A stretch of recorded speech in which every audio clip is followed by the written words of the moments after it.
تہجد کی نماز سنت ہے یا نفل؟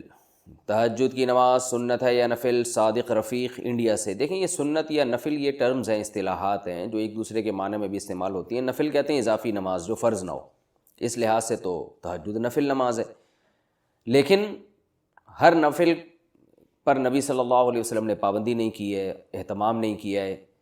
تو جو وہ نوافل جن کا آپ صلی اللہ علیہ وسلم نے اہتمام کیا یا آپ ان کو پڑھا کرتے تھے تو ان کو سنت کہا جاتا ہے۔ تو اس لیے تہجد اس لحاظ سے نفل ہے کہ فرض واجب نہیں ہے، لیکن اس لحاظ سے سنت ہے کہ محض ایک عام نوافل کی طرح اس کی فضیلت نہیں ہے، بلکہ آپ صلی اللہ علیہ وسلم کی عادت تھی، تو اس لحاظ سے یہ سنت ہے۔ تو بہتر لفظ اس کے لیے سنت ہی ہے، اور یہ عام سنت نہیں ہے، اس کی بے پناہ فضیلت ہے۔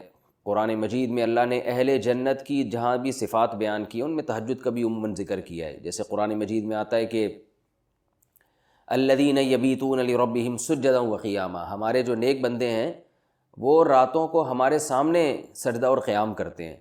اور سورہ سجدہ میں اللہ تعالیٰ کے ارشاد ہے تتجافی جنوبہم عن المضاجع یدعون ربہم خوفا وطمعا، کہ ہمارے نیک لوگوں کے پہلو رات کو بستروں سے جدا ہو جاتے ہیں اور اپنے رب کو پکارتے ہیں خوف اور امید سے۔ تو یہ ساری چیزیں ہیں۔ نبی صلی اللہ علیہ وسلم نے ایک صحابی کے بارے میں فرمایا کہ فلاں کتنا ہی اچھا ہے، کاش وہ تہجد پڑھ لیتا۔ تو اس طرح کی روایات ہیں۔ تو آپ صلی اللہ علیہ وسلم نے عبداللہ بن عمر کے بارے میں فرمایا، ان کو وصیت کی، ان کے بارے میں صحابی سے فرمایا کہ یہ تہجد کا اہتمام کریں تو کیا ہی خوب ہے۔ عبداللہ بن عمر فرماتے ہیں اس کے بعد سے میں نے کبھی تہجد نہیں چھوڑی ہے۔ تو ایسی بہت ساری روایات ملتی ہیں۔ سورہ مزمل کا پورا دوسرا رکوع ہے ہی تہجد سے متعلق۔ ان ربک یعلم انک تقوم ادنی من ثلثی اللیل ونصفہ وثلثہ وطائفۃ من الذین معک واللہ یقدر اللیل والنہار، کہ آپ پوری رات تہجد نہیں پڑھ سکتے، آپ کو دن میں یعنی آپ کے جو ساتھی ہیں ان کو مزاربت بھی کرنی ہے، دنیا کے معاملات بھی نمٹانے ہیں، دن میں بعض دفعہ جہاد بھی کرنا ہے، تو آپ رات کا کچھ حصہ اٹھ جائیے، آپ بھی اور آپ کے ساتھی بھی۔ تو بہت ہی اہتمام ہے۔ اور فقرؤوا ما تیسر منہ، اور اس میں جتنی تلاوت ممکن ہو آپ اللہ کے سامنے کھڑے ہوں اور قرآن کی تلاوت کیجیے۔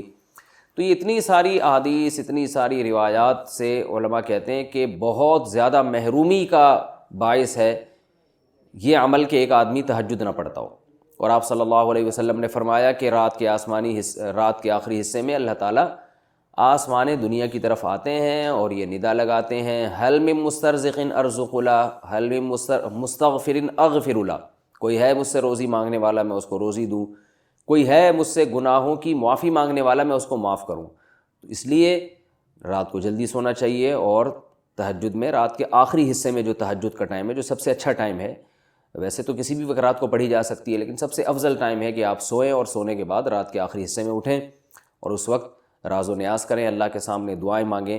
بہت زیادہ اس وقت دعائیں قبول ہوتی ہیں اور نماز کا بہت ثواب ہوتا ہے۔ ان قرآن الفجر کان مشہودا،